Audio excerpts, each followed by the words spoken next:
So today's talk is on how higher education feels, the role of emotions in learning and in teaching and learning. In academia, we don't usually talk about feelings. We make our living by thinking. Rationality has traditionally been the hallmark of higher education, and thanks, or perhaps no thanks, to Descartes, we have tended to see passion, emotion, and feeling as opposed to thinking or cognition. However, a variety of fields, including philosophy, cognitive science, cultural studies, sociology, politics, neuroscience, and education, are now taking an integrated view of cognition and emotion. They are intertwined. I argue that as educators, we can no longer ignore emotions. Emotion matters. It matters to us as teachers, it matters to students, and it matters to the society in which we now find ourselves and that our students will be creating in the future. In this talk, I will build an argument for the importance of teaching emotional literacy in higher education. I will start with a few observations about the literature on emotions in education, with a particular focus on those in higher education. Then we'll look at the role of teachers' emotions, particularly in the context of student-centered teaching, which I believe is where emotional practices, understanding, and labor become most important. Thus, a major focus of this talk is on teachers' emotions.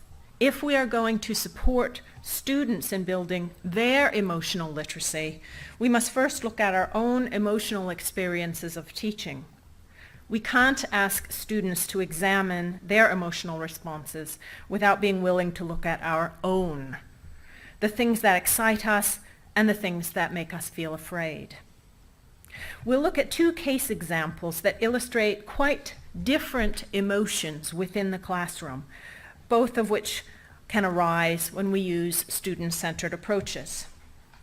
Then what I'll do is analyze the second case, which is a poem, as Lach suggested. You would see some poems from this book I'm editing.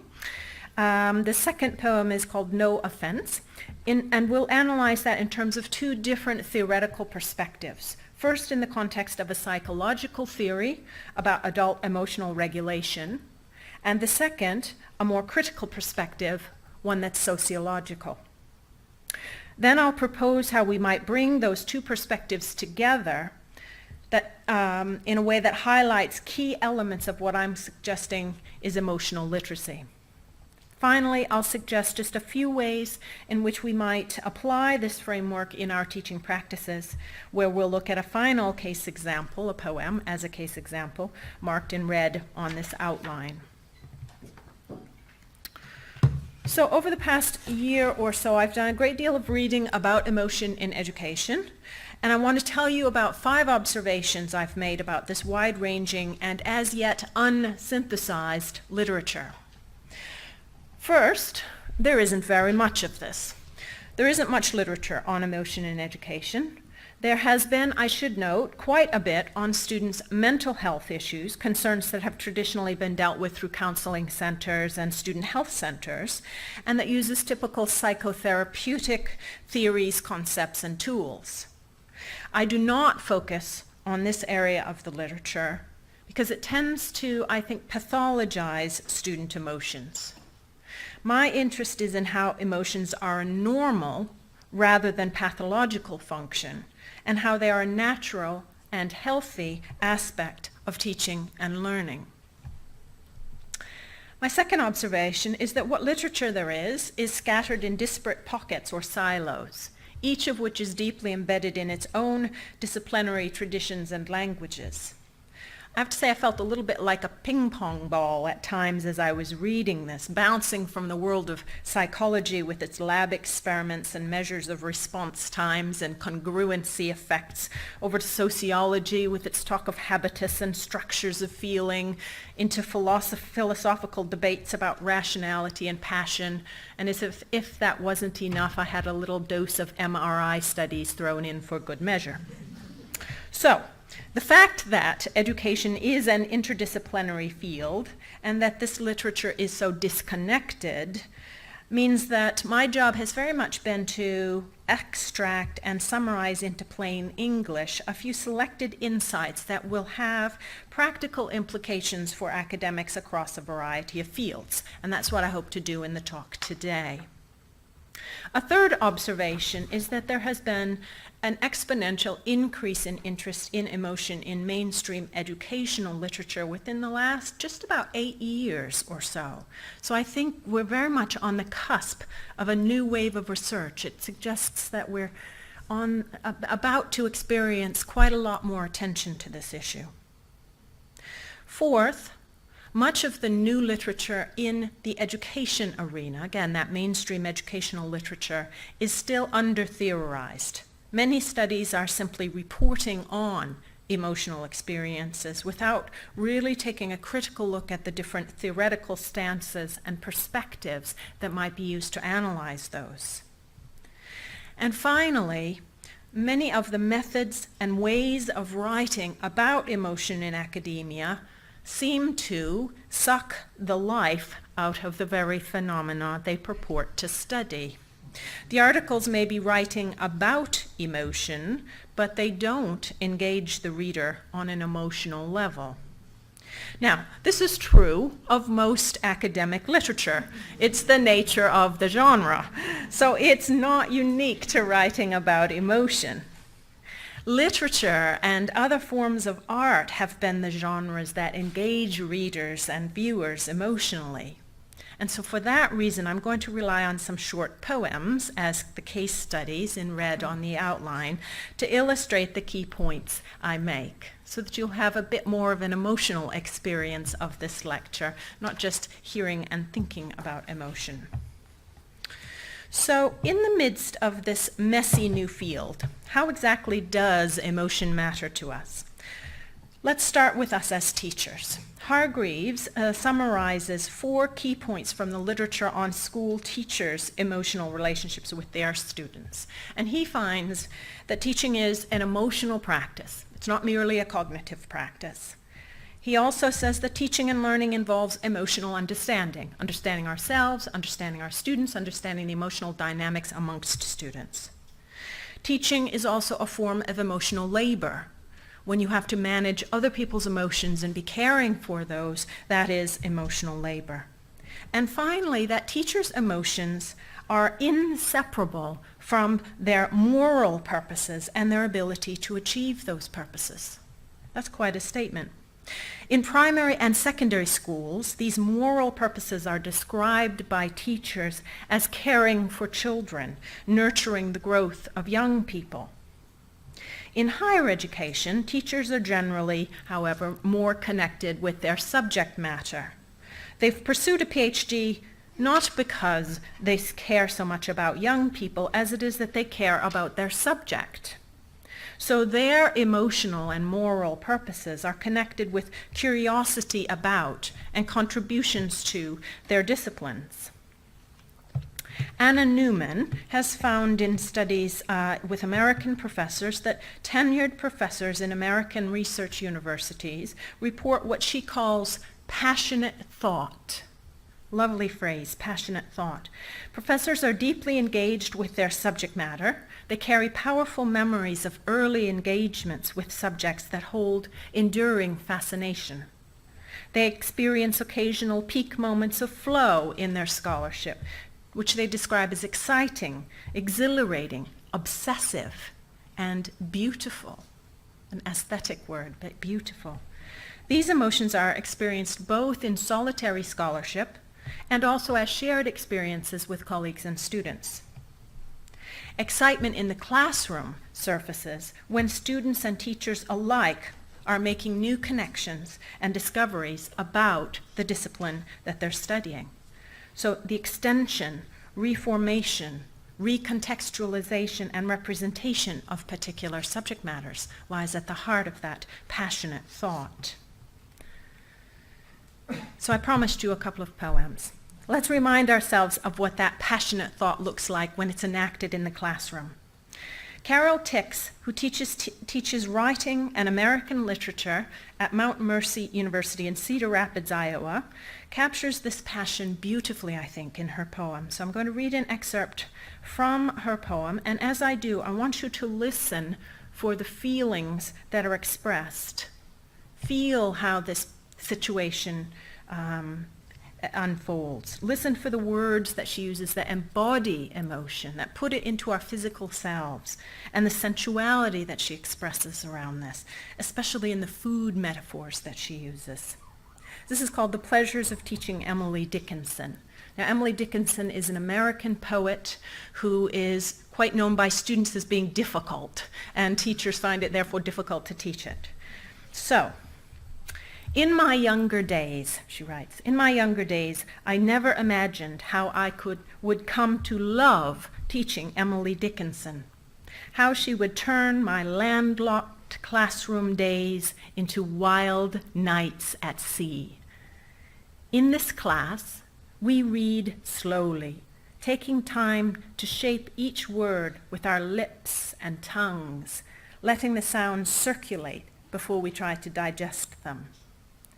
At first reading, a Dickinson poem may feel like a crumb to be brushed aside, 8 or 12 lines, a lightweight poem, angel food cake, sugared air. But as we chew, the toughness emerges, the density, the design, words take on weight. One image connects to another, and soon we're no longer sliding on surfaces. What seemed like a walk around the block has become a voyage into deep eternity. The crumb in our hand, mistaken at first for a pasteboard jewel, turned into a pearl. There's a sacramental quality to receiving an Emily Dickinson poem. All we need is a bit of bread, a crumb dipped in the wine of metaphor, and it becomes a whole leaf, a whole loaf, a risen body. All we need is one poem, and it fills a whole class. I come up for air. What time is it? Class ended 15 minutes ago. We pull ourselves back to the surface, sweep our books off the table, head for lunch. Here, the feeling of intensity, of absorption, of collegiality that can emerge amongst a group of learners very much comes to the fore. She uses the words like sacramental. These words and these feelings and this intellectual conversation are embodied physically, chewing on words, sliding on surfaces. Now, I want you to contrast this for a moment with the word we usually use in higher education. And I may fall into using this word myself more than once in this lecture, engagement. Have you been hearing that word a lot in higher education lately? Engagement. Our students engaged, our staff engaged, we're worried about. Tix puts meat on the bones of that clinical word, engagement. Engagement means enthusiasm. It means excitement. It means curiosity. It means love of the subject. It means losing track of time. So what is emerging clearly in this scenario are positive feelings. We know that positive feelings from other studies are correlated with student-centered learning methods, which in turn predict students' deep learning. When we as teachers stop lecturing and start asking questions, unexpected things can happen. When we invite students to think and talk and respond to the subject matter, familiar topics become fresh. It's no longer me standing at the front of the room repeating the same thing I've said a dozen or 30 or 40 times before. Fresh metaphors can arise, fresh examples, fresh connections. But student-centered teaching is also more emotionally demanding. It puts us in relationship with students and requires emotional flexibility, sensitivity, and control. And sometimes that puts us in a difficult situation. Let's take a look at how risky that can be. And again, I'll turn to poetry for some help with that. This vignette is by Bridget Dixon, and it takes place in an American classroom where the shadow of African American slavery and the struggle for civil rights and ongoing social and economic disparities hangs heavily over any racial discussion in any classroom. In this case, a white teacher who is interested in building students' awareness of social justice issues describes an incident that arises when she is trying to have one of those always difficult dialogues. The poem starts with a phrase that a black student hurls at this white teacher. And what we hear in the poem is the teacher's emotional response to that unfolding. So again, let's just listen and feel this moment. No offense, but I can't stand white people. She fires the phrase across the small classroom, body cocked behind the desk, prepared for anger or pain, whatever comes. She searches for something sharp, for teeth to clench, for the sturdy setting of jaw, the splendor of anger as it molds a face, sets it taut against bone. But she'll take the slide of skin into suffering or fear, the slacking of a smile, eyes that tumble toward the tile. Behind the podium, I struggle, work to give her nothing she can call victory but my belly, that betrayer, hardened seconds too late to diminish the blow.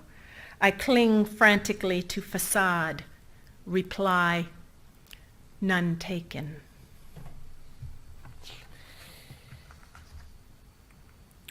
So we have a range of different processes we can use to regulate our emotions.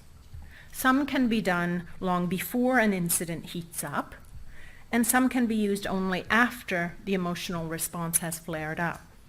Here, the teacher opts for emotional suppression. She struggles at the podium. She clings frantically to facade, but her belly nonetheless hardens.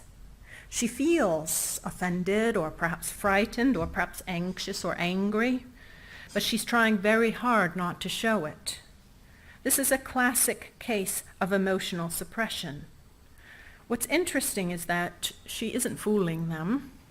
Even if she doesn't clench her jaw or show the splendor of anger as it molds a face or slacken her smile, lab experiments on emotional suppression show that other people can read what the person is actually feeling, even if they keep a poker face. So what are her options at this moment? I want to look at this case example through two different conceptual frameworks, through two different lenses. First, we'll look at it through a psychological lens. One stance I have found in the literature can be summarized as a belief that we should help students and teachers to develop the ability to regulate and manage their own emotions more effectively. These ideas about emotional regulation have been popularized by Daniel Goleman, who coined the phrase emotional intelligence. But let's look more closely at the assumptions that are embedded within this stance. Goleman describes emotional intelligence as a set of desirable personal skills relating to knowing oneself, managing oneself, motivating oneself. He also describes them as social skills relating to understanding others and their feelings, and managing responses to others' emotions. He argues that emotional intelligence is more important to success in life than traditional concepts of intelligence, and also that it can be taught.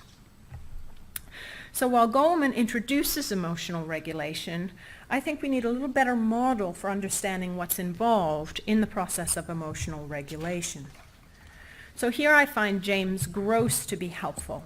According to Gross's model, adults regulate their emotions at 5 points along a timeline of emotion generation. So basically he sees emotional response as something that unfolds over time. Secondly, that there are different key points in producing the emotional response. 4 of these points are before the emotional response itself, while the last, suppression, occurs as a way of modulating the expression of the emotional responses that are already being felt, or after it's triggered. So the first 4 points at which emotions can be regulated include selecting the situation. In other words, avoiding negative situations or deliberately choosing happier ones. Now, the teacher in this scenario might have chosen to avoid talking about racial issues at all. They're unpleasant, they're emotionally charged, they're just uncomfortable. They're uncomfortable for teachers and students. And in fact, many teachers, because they find it very difficult to have these conversations about social justice and race or class in their classroom, often do avoid it, precisely because the conversations that emerge are uncomfortable. But I think that we as teachers need to raise the difficult subjects and examine them. So just avoiding difficult topics because they are emotionally unpleasant or uncomfortable is not, to me, the most responsible approach for us to take as teachers. So what else can we do to manage the emotional situation? We could discuss other ways that she could plan for the situation. For example, I teach issues of diversity on a program that I run. We establish ground rules for behavior in the classroom early on. I also warn participants of how their education might feel and assure them that those feelings are a normal part of the educational experience on this program, and that discomfort is okay, and that it's a natural part of letting go of familiar ways of looking at things and trying on unfamiliar ways of interpreting the world around them. So that's a way of planning for the situation.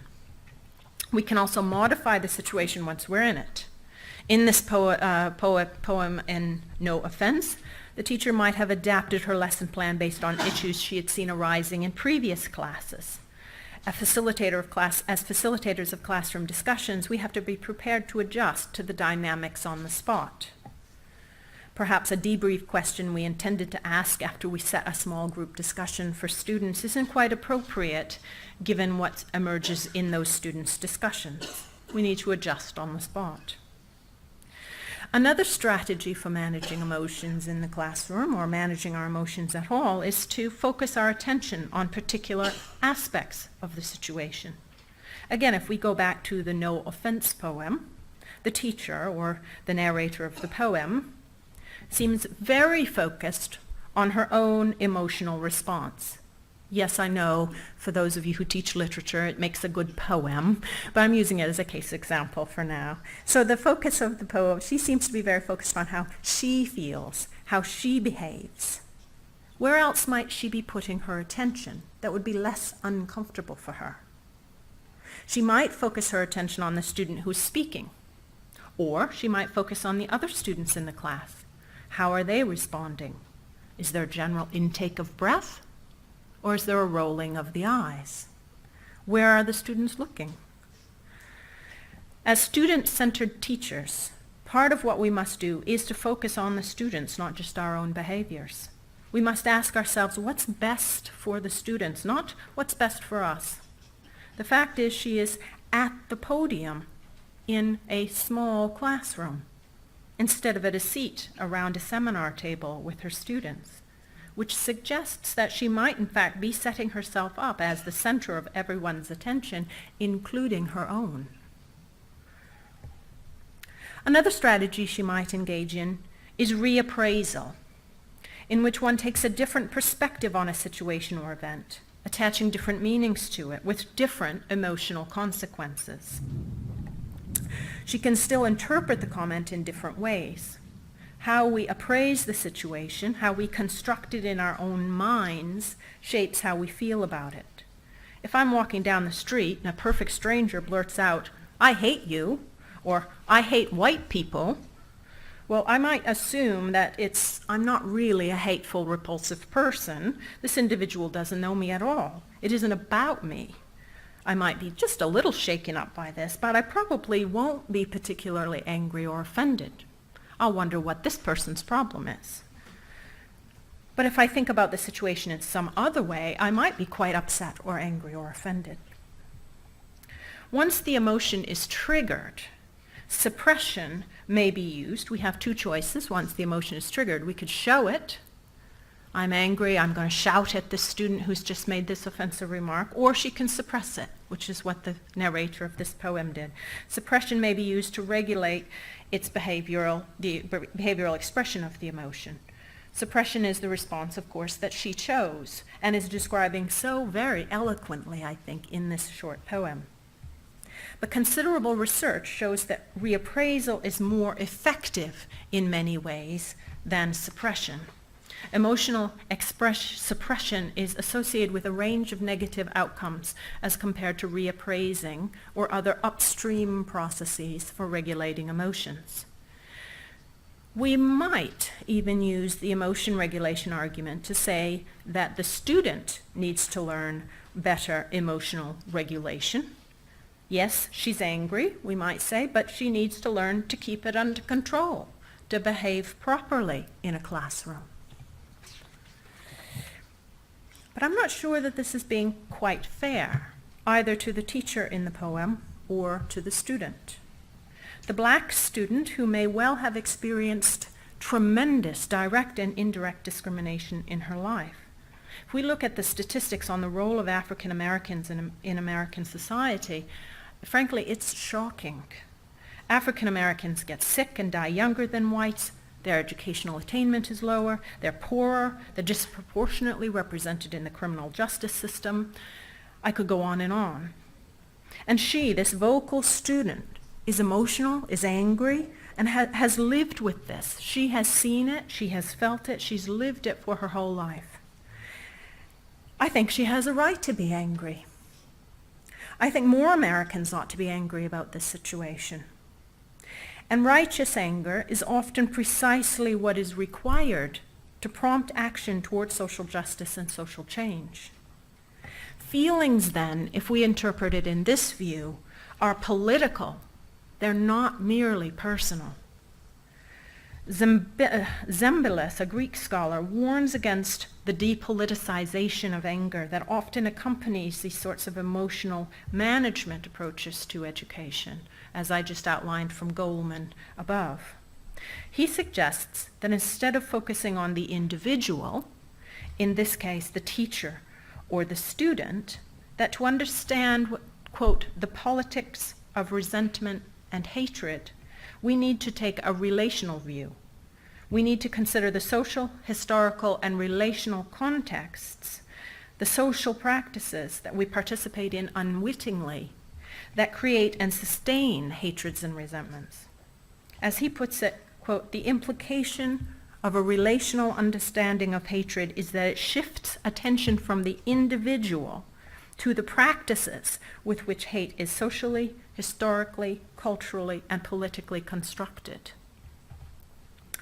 In sum, sociologists remind us that emotions are socio-cultural phenomena that are historically constructed and reproduced by schools, universities, and other social institutions. Sociologists talk about structures of feeling, or social rules, or affective practices. So these are sort of emotional rules that guide our behavior in certain situations. For example, in classrooms. So primary school teachers are supposed to be nurturing and loving and patient with the children in their care, even if they're really annoyed by little Johnny. Teachers in higher education, at least in Britain and in America, are not supposed to show anger. So Bridget Dixon was behaving as she was supposed to. She was not supposed to shout back at that student. They're also not supposed to cry in the classroom. The emotional rules, though, that we live by are gendered, they're classed, and they're raced. Men are not allowed to cry in English and American culture. I am told, though, that Welsh men do cry in public, and that greater emotionality is acceptable within that culture. I don't know what it is like in the cultures from which you come. Women in most cultures I have encountered are rarely permitted to express anger. The same emotional response coming from a man versus a woman will be interpreted differently. the same behaviors. Similarly, the same emotional response coming from a black person in America will be received and interpreted differently than from a white person. In Britain, the rules of emotional expression vary by class. What is acceptable in a working class pub is very different from what is acceptable in a dining hall in an Oxford college. These rules are unwritten and make up part of the social web in which we are all caught, and that can serve to keep some groups in power and keep others out. As Zimbalist found, teachers and students in an area of ethnic conflict in Europe must, quote, adapt to the emotional demands of the hegemonic, the dominant culture, given its more powerful economic, social, and cultural capital. Racial and ethnic solidarity and conflict are generated and perpetuated through shared emotional responses and experiences within and between groups. So turning back to the case example of no offense, here's this poor teacher who's trying to have a difficult dialogue about social justice that really matters. At the moment she feels her blood begin to boil in that classroom, she had very little choice but to suppress her response. These are the implicit rules of conduct behind the podium.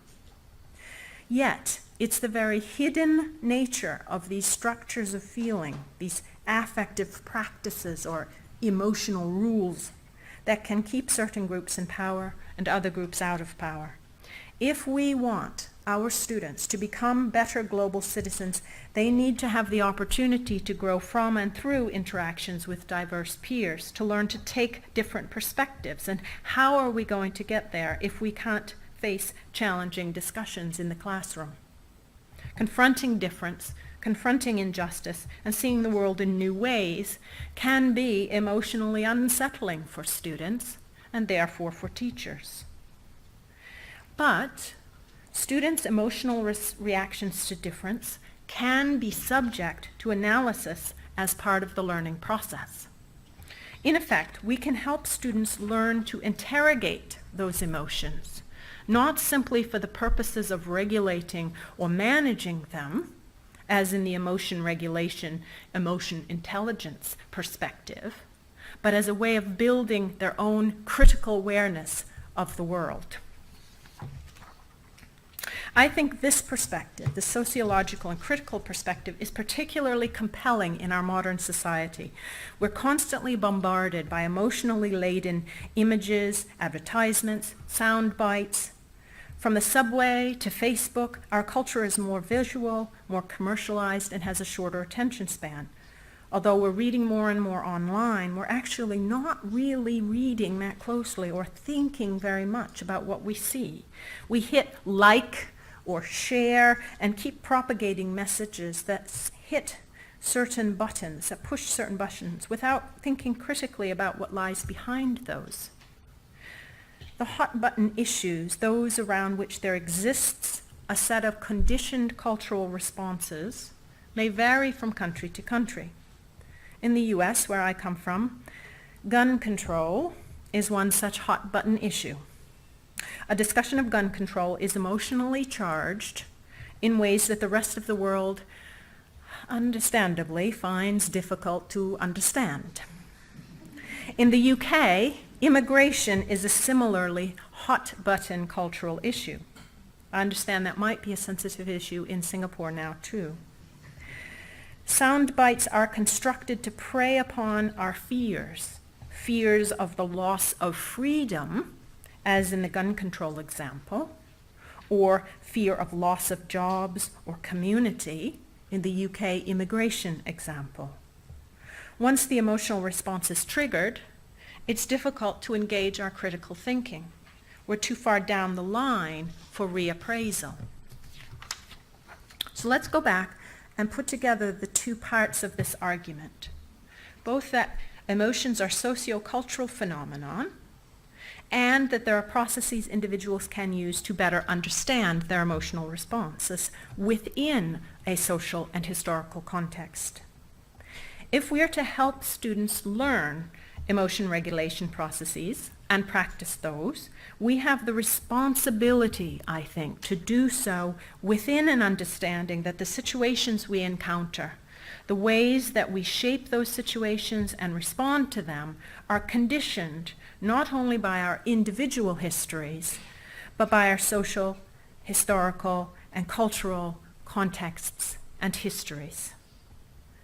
At the beginning of this talk, I indicated that academic prose is specifically designed to be emotionally neutral. I got lots of chuckles at that, so I know you recognized that.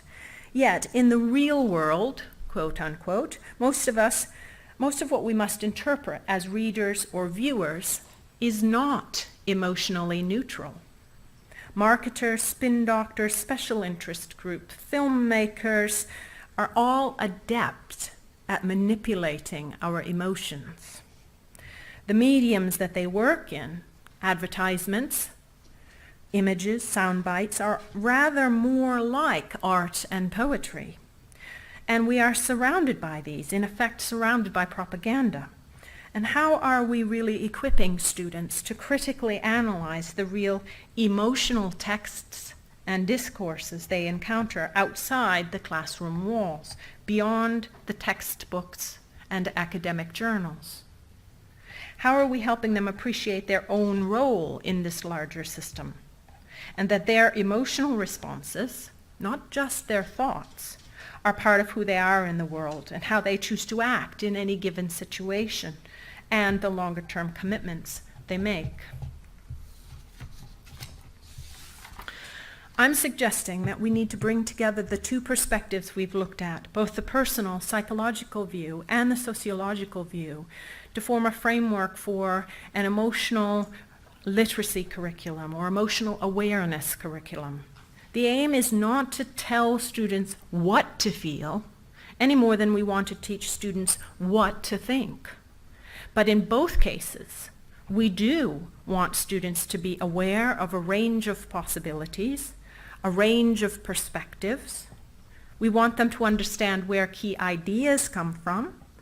Similarly, we can examine where dominant structures of feeling or affective practices come from, as well as how the individual can cope with those or challenge them. We can empower them with emotional tools just as we empower them with critical thinking tools, and we can help them be alert to the situations in which those tools can and should be used. We can give them practice in applying those tools, which encourages an individual's sense of agency in responding. So how do we do this? Students learn from reflection on experience, and experience is necessarily holistic. It's embodied, it's interactive, relational, situated, and it involves both thinking and feeling in real-life situations. So I think we must remember the power of experience. Teaching methods such as service learning or place-based pedagogies, both of which enable students to participate in the community beyond the university, are ways of promoting students' holistic learning. But failing that, we can bring the real world into our classrooms. A colleague of mine who leads the obstetrics and gynecology service in the clinical medical curriculum at Oxford has been expanding her use of patients in educating students. She brings in patients who have experienced miscarriages or infertility to talk with students, to raise their awareness of the emotional impact of these events on the women and their families. The patients talk about how healthcare providers supported them or failed to support them. They talk about how they navigated social and family expectations and responses. Through these interactions, the patients are modeling all parts of the framework I just illustrated. Tears are not uncommon in these sessions. For those in the sciences or engineering, you might say, how do I bring emotion into these subjects? You might consider bringing in, I'm on the wrong slide. You might consider bringing in and analyzing newspaper articles about key science topics. Earthquakes, for example. Those certainly have emotional dimensions. They influence people's lives. If you get the formula is wrong and you build the building so it falls down, it affects real people in real communities. So earthquakes can illustrate a range of key engineering concepts and present true engineering problems. Starting with those scenarios as a way of introducing and situating the key concepts makes them more emotionally relevant. For those in the biological sciences, how is climate change represented in the media? By newspapers along different ends of the political spectrum. Ask students to bring in sound bites they find on the web for discussion or critique. Ask them how these sound bites make them feel and what techniques or appeals the authors are using to achieve those effects. Ask them to consider alternatives, to reappraise the situation. Or you can choose your curricular material so it represents a broad range of perspectives. And don't be afraid to bring yourself into the classroom. Bun Kong Tuan is an associate professor of English at Union College in New York. Born several years before the Khmer Rouge takeover in Cambodia in 1975, he left with his grandmother and extended family for refugee camps on the Thailand-Cambodia border in 1979. He explores difficult topics such as war, hunger, genocide, and racism in his classes. In this poem, he talks about his experience teaching an autobiography by a Cambodian genocide survivor. He's struck by a kind of intellectual privilege and cynicism that pervades the culture in which he teaches, and he wants to remind students of the goodness of humanity. So let's listen to his poem and feel through his poem. It's called Lesson of the Day. We are discussing a book on the Cambodia genocide, where a mother makes the difficult decision, save her life or the life of one of her children. A student raises his hand and asks, "What are we really? If we take away the comforts of civilization, aren't we just animals?" I scan the room. Silence.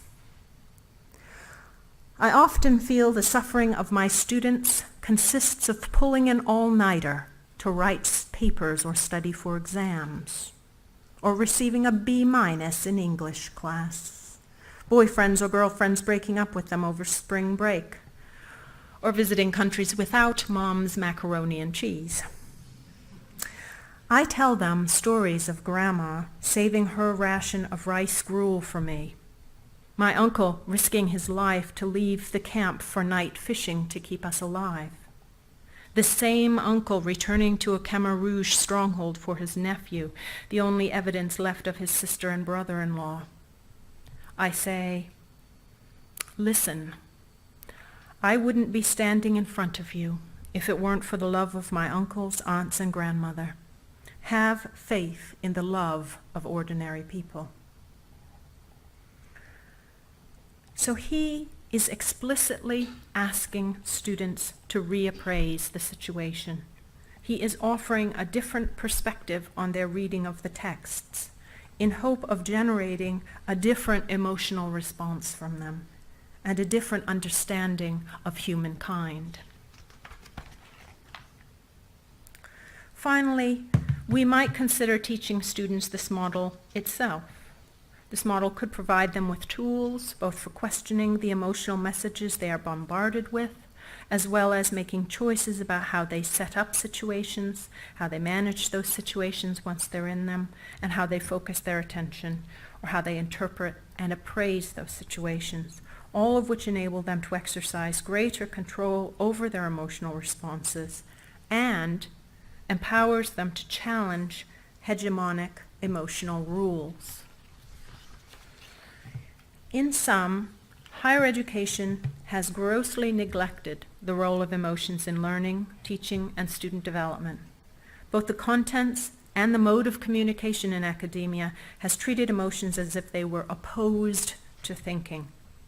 But we now know that thinking and feeling are intertwined, and that real-world communications that students will need to learn to interpret and act on are emotionally laden. Higher education needs to grapple with how we support students' emotional literacy and I use literacy intentionally.